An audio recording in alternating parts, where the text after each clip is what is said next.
So like in the previous video, we had finished looking at the 4 ways of how you can deal with the defensive state of mind that can come up when you've received a hot question from the audience. And in that video, we are looking at how to deal with questions during and after the presentation. So according to where we ended, we are just heading to actually how to handle questions. So it's what we're going to look at, like how can you like dealing with questions. So number one thing when it comes to dealing with questions, you need to listen carefully to the question. Like you finish your presentation and then someone is raising a question, so you need to listen to the question. Don't interrupt or let anybody else interrupt the person asking the question. So if you are not sure, like you understood the question correctly, ask for clarification. If you're not sure that you've understood the question correctly, ask for clarification. Or you can encourage the person to stand up so that the entire audience can hear the question. So when you're asking for clarity, you can be like, sorry, I didn't like, what did you mean when you said? Or could you give me an example of what you're trying to mean? So like you're trying to get more clarification. And maybe you can also go on to check the comprehension.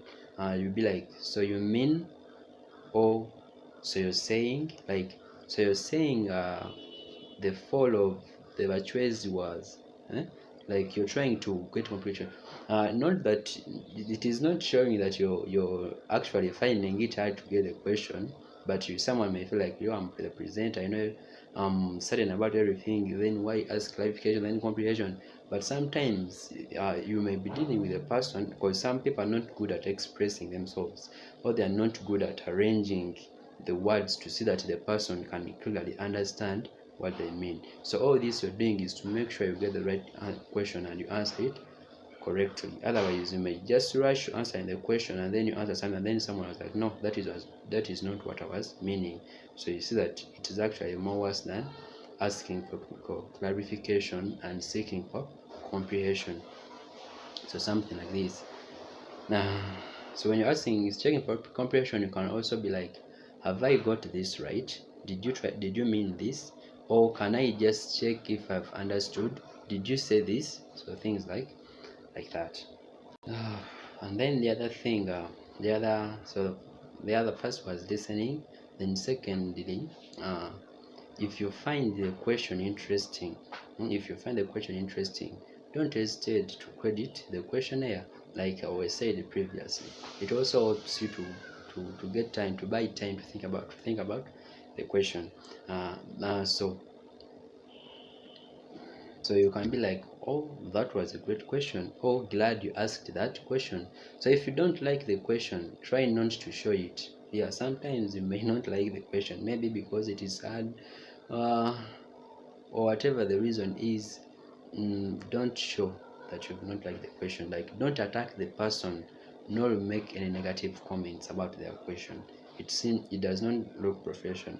Yeah, because imagine it was you asking the question, then someone commented negatively just because they didn't like the question, or they answer in a way that is like they're attacking back at you, like, because actually that one comes from that defensive thing. Like when you get that defensive state, you're like, you've been attacked, so you also attack back to defend yourself. So you should avoid such things, like we looked at how to handle that in our previous video before this one actually. So you should avoid that. And actually, one of the things you should avoid yourself, you should avoid as a person when you're handling this kind of presentation and public speaking, is being emotional. It is not professional. Professionalism, you don't have to be emotional. Like you blow up yourself, you get. Because sometimes the instances where someone, let's say they are managing a show, and then along the way they get emotional, and then because you I'll take an example of a show presenter. They are presenting, and then they get emotional, maybe for some reasons, as they are interacting with the person they are interviewing, or they are they have hosted, and then the person gets emotional, and then you find that even because it is like you don't need to push the other person to the extent of going before the show. So it shows unprofessionalism if you express your emotions as a professional public speaker or presenter. It is not necessary. You wouldn't like it, I assure you. So the other thing, thirdly, you can repeat the question. So you can repeat the question to make sure that the entire audience has heard it, and give yourself a little time to think. So you do it with your own words to confirm your understanding. You understood the question. As you're seeking for clarity, you're buying yourself time. So once you've heard the question, you don't need to rush with your answer. You can pause for a few seconds to reflect and let yourself time to value the question and the questionnaire. So there is no need of you rushing to the question. No one is chasing you, are the presenter. So there's no need of rushing. And then after giving you time to think, but still you shouldn't still take more time just because you're the presenter and you have to think. So you take a whole 10 minutes or 5 minutes thinking about the question. No, then that is also bad. It shows an unpreparedness, or you have to think, but then you try to think faster, such that you don't take a lot of time still. Yeah. And then the other thing, then having thought about the question, then it's time to respond. So you respond to the question. So you can answer it or use or make use of one of the other techniques that we're going to look at when you're responding. And then make sure you keep eye contact with your entire audience and not only the person who has asked the question. So you should be mindful of that. Now let's look at how you can answer the questions depending on their weight. So when you, let's say, first case is answering directly. If the question is simple, then you can start answering it. You are like, well, as I understood it, or as I understand it. You start answering. Or if I've understood X correctly, then you give your answer. Or, well, according to our results. So you're answering a question. Then there are times when you can get a hard question that needs time. So you're not going to stand there and think quietly. No, you don't need to do that. It seems does not there is a way it seems. So it is better you play for time like a professional speaker. Like there is that thing, playing for time. So how do you play for time to get to think about the question? So you'll be like, let me see. Well, I suppose I would say. So you do it at intervals as you're trying to think very fast about the response, but you're also buying yourself time. It is better than keeping quiet and standing. You get it?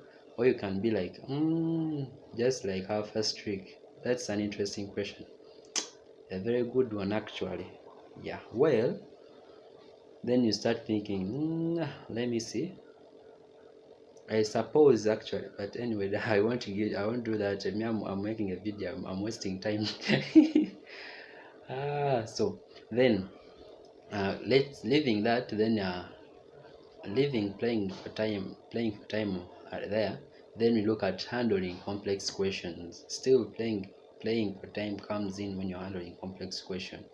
So when it comes to handling complex questions, so handling complex questions. So if it comes like if you are asked a question and then you try to play for time, and then you're still not getting the answer, and you feel like, actually I may not get it, or it's a hard question, then you bring out other tactics. So you'll be like, okay, well, let's say you may be like, well, those are two different questions. Or, okay, let me deal with those questions or with that question. So your point was about, like, you're trying to be like seeking for clarification. And if you ask multiple questions, then you can be like, I'll deal with the second question, or point point first, or the first point, if I may. You get things like that. And then if the question is really awkward, then you run to the tactics of dealing with awkward questions, because you also have awkward questions. So now dealing with awkward questions. So someone has asked you a question, and you thought it was actually complex, but it is not. It is just awkward. You get, like, because when you're handling complex questions, maybe you can get the answer, so you try to play around with time. And then if you actually find that you cannot answer the question, then you bring out the tactics of dealing with awkward questions. So you'll be like, I haven't had time actually to look into that. I'm sorry for that. Or you'll be like, actually, it is not good to accept that you don't know, though it is also fine. You get, but you can use words to avoid saying I don't know. It does not look good. So you need to be like, I'll need time to think about that. Maybe if we can, if you really want it, then you can get me, maybe after the present, or at the end, or maybe sometime. Or you can be like, I'm not absolutely sure, but I would guess that. Then you give your opinion, but you should make sure that your opinion is close to the answer, or is like, it is not completed in contrast with the question, because you lose credibility if you give a wrong answer. It's better you push the question. And then you can be like, I don't think there is enough evidence to say for sure. You're getting out of the question. Or you can be like, that's rather outside my field. If you feel like it is outside your field, actually saying that it is outside my field is better than saying I don't know. Yeah, if you feel like it is not more into what you are presenting, you can do it that way. Or you can be like, I think there isn't really enough time to go into that as of now or here, maybe later. You get? So you're wisely, like a good public speaker, you're pushing it, like a good someone with good communication skills, you push it away wisely in a way that does not like sound like you don't actually know. Yeah, so because sometimes you may know something, but because of the time you have to think about it, you find that it is actually not enough for you to get a right answer. So it's better uh, not to blow up yourself by giving something a wrong answer to that question. So that's how you can deal with those questions, complex questions, awkward questions. Those tips can help you to see how to deal with such kind of questions. But then also, as you're looking at responding to questions, you may find that someone asks a question. Maybe if you're more than one speakers, someone asks a question that is not part of your presentation, or was presented about by another speaker. So in that case, you can refer them to that speaker or to any other material, something like that. And then if you need a bit of time to think about your answer, you can ask the audience opinion, or ask the questionnaire about their opinion, or you can push it and you say, we shall return to it later, we shall return to the question something like that. So when you're asking for their opinion, for the questionnaires opinion, you can be like, okay, what do you think, or what is your take on that, something like that. And or else you ask to respond to that question later, that is if there is time, or maybe after other questions have been answered, something like that. And then sometimes you find that there are questions that you really don't need to answer, because you won't answer every question. So if you feel like someone has asked a question that is out of your scope, or that is personal or inaccurate, like it is not well asked, you try to seek clarification, but so the person is not expressing themselves well so that you can understand them. So in that case, you make sure you understood the question, and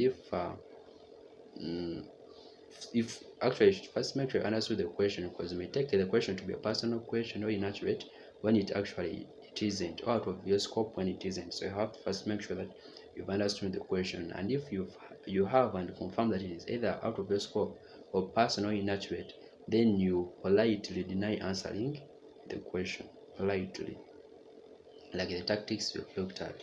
Yeah. Then you may ask yourself when to answer questions during a presentation. When to answer questions. So that all depends on you.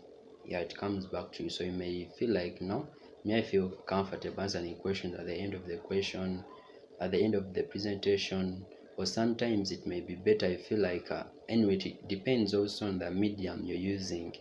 If you're having an online question, the presentation is an online presentation, then you can ask the people to be sending in their questions as the presentation proceeds. That way it gives you time to be looking at them and getting glimpse on how to answer those questions, and also to answer them, to keep them for later during the after the presentation.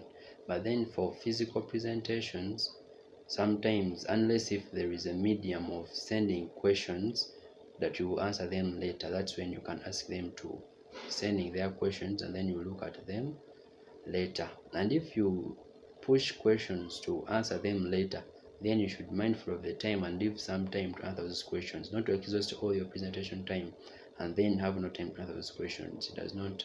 So you have to think about them and then spare some good time to answer them. Otherwise, that's all I intended to look at on this question handling thing. Hope it has been helpful. If so, you can like, subscribe for more content and support our channel, and then share with friends. Yeah, otherwise, thank you.